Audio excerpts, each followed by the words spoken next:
Today I'm going to show you how we took this plain Honda Pilot and turned it into a Marvel Agents of S.H.I.E.L.D. SUV. Let's get started. I wanted to make sure to remind you to turn it to HD mode or 1080p, that way you get the best possible resolution for the content. Now here's the video. Enjoy. Welcome everyone. So if you're new here, definitely consider subscribing and turning the bell on to get notified of every upload. Drop me a comment and hit the like button. It really helps the channel out. Things have been slow around here, so I'm doing some compilations of previous work I've done. A lot of the newer subscribers have not seen. So if you're new here, definitely check out all my other videos. I have a ton of decent content. So basically we're going to start from the very beginning when I got the Honda Pilot and work all the way up to the finished product or the current product. Yeah, let's get straight into it.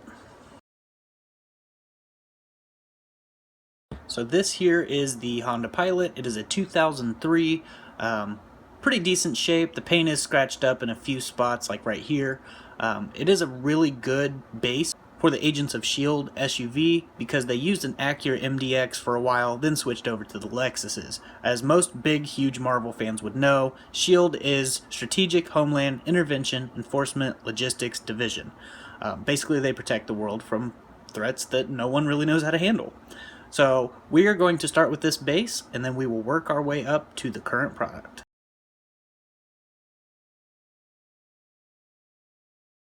Since we are doing this car on a super tight budget, we are going to start with these wheels right here. They're the factory wheels.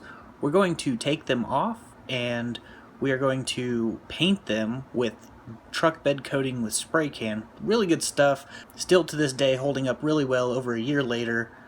So yeah, we're going to go ahead and start sanding these down and putting that coating on. Now in the near future, I do plan on getting some Daytona steel wheels, 15x7s off of eBay. They're about $240.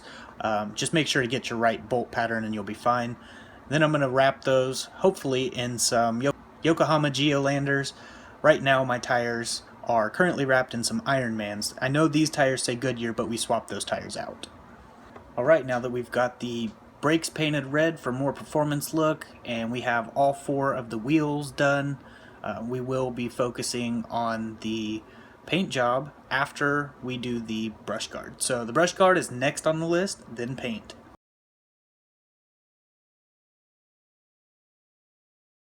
Alright, now that we got the brush guard, we bought it for $200, free shipping off of eBay. It was a pretty good price, came chrome, so my daughter Chloe is sanding it down so we can paint it black. Now we painted it black using Rust-Oleum's satin black, but we ran out halfway through, so we ended up finishing it off with a little bit of truck bed coating over the top of it, just to give it a little textured, more rugged look. So now that we've got it painted, we're going to go ahead and install it on the Honda Pilot. It's a pretty simple install. Just basically bolt it right up to the frame and you're good to go. You can make reinforcements if you want to, but it looks pretty good. It's pretty solid. So now we're going to go ahead and focus on getting the paint done. Alright, so being the geniuses we are, we decided to put the brush guard on before the paint job, which we should have done after, but either way, we just take off the brush guard.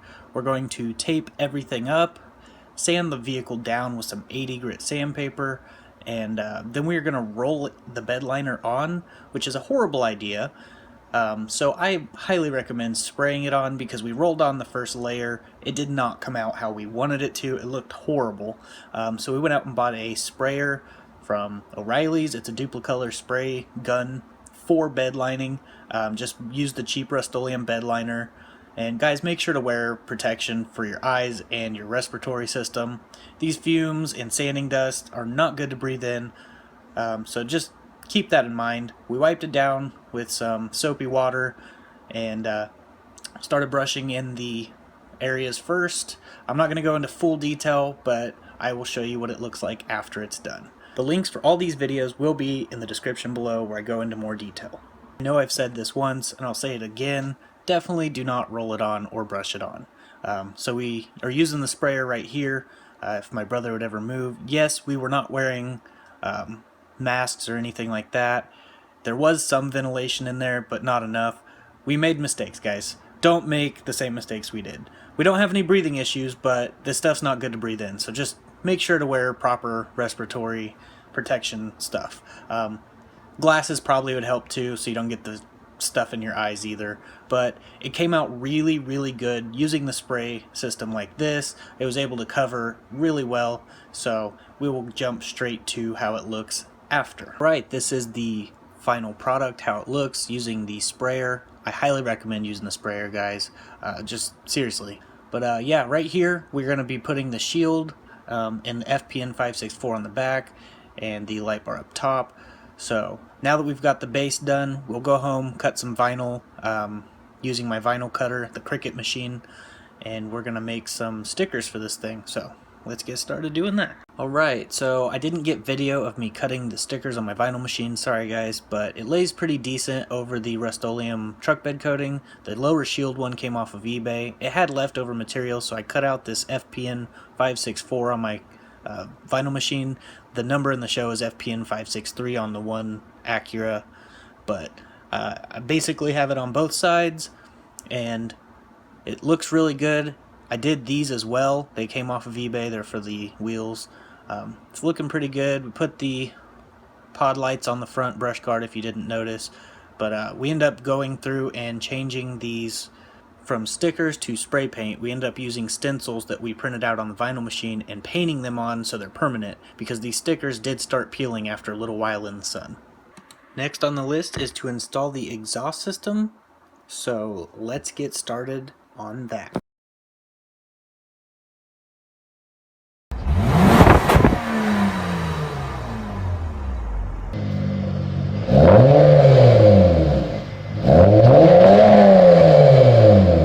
Quick summary of the exhaust. We cut off the factory muffler and factory resonator, welded in this straight pipe to replace the muffler and resonator, then welded in a oval tip muffler, and this is what we have.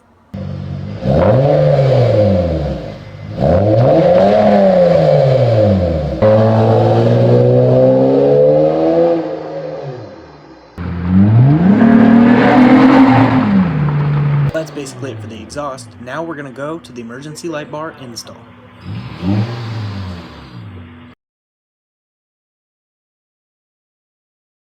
Alright, so now we have the light bar. We got it off eBay for about $250.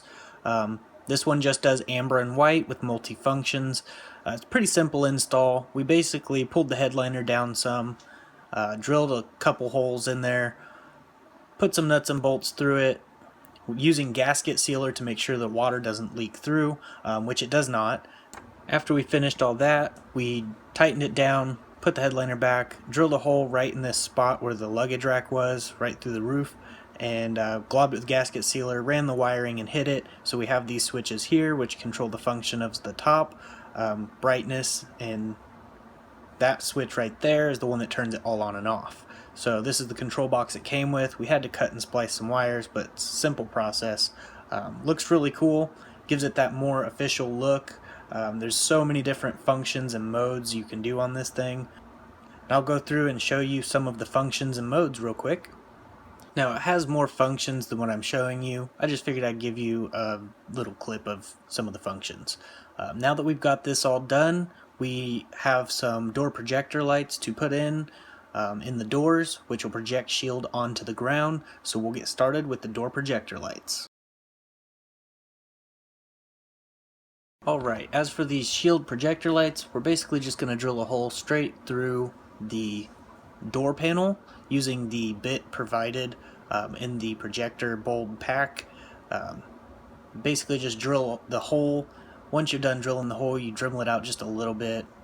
You will run the wires directly up through there. If your car has a light like this one does, you can just tap into that wiring, solder into it, and wrap your connections really tight so that they're waterproof, and then you've got your door projector installed on one door. You do this to the other doors. If they don't have lights, you have to run the wiring yourself, but I go into more detail with this with the links in the description for each video that I've posted here. So it looks pretty cool, projects the shield onto the ground, looks very official. So yeah, that's basically it for that. It's pretty easy install as well. A lot of this stuff it's just time consuming, most of it, but definitely check the links in the description for the more detailed videos on all this stuff. and I will put as many links in the description for everything I bought as I can. So now we are on to the final product, and here it is. Here's the product of all the hard work we put into it. It looks really official, looks like an actual Agents of S.H.I.E.L.D. We went to Comic-Con with it, it's pretty cool. It says S.H.I.E.L.D. right here, front and rear video surveillance, because we have front and rear dash cams. I'll show you the reverse lights real quick. They strobe and then they go solid, mainly to grab people's attention and whatnot, but it's pretty cool. I'll give you a tour of inside. Plenty of storage space. Got a fire extinguisher, front and rear dash cams. This is even my vehicle identification badge. And of course we got the logos on the ground. I just wanted to make a quick note. You can buy these airsoft rifles right here. This is an airsoft gun. You can buy them on eBay for about 30 bucks. I do have an intake system, port and polished, which I have videos of that as well. The pod lights work when the brights go on. But yeah, it looks pretty cool. Won first place at a few car shows. It's pretty awesome. It was nice going to Comic-Con and getting to meet some of the cast and crew from Marvel's Agents of S.H.I.E.L.D. My kids had a blast. They got to pretend they were secret agents of S.H.I.E.L.D. I pretended that I was cool for a day. Met a lot of cool people, and it was just basically all in good fun. We're huge Marvel fans, so if you haven't watched Agents of S.H.I.E.L.D. on Netflix, definitely consider giving it a try. It ties in all the Avengers and all that. It's pretty cool. That's basically it for this build. If you watched it all the way to the end, thank you so much. It helps the channel so much. Watching all my videos from beginning to end really helps me be able to put out more content. If you consider donating, there will be a link in the description for my PayPal. Anything is accepted, and I am extremely grateful for anything. So we will have more content coming out on this specific vehicle, so definitely stay tuned to that. And if you haven't subscribed to my Texas Honda channel, link will be in the description. Definitely consider subscribing to that as well. So I'll see you in the next video. Thanks for watching, and God bless.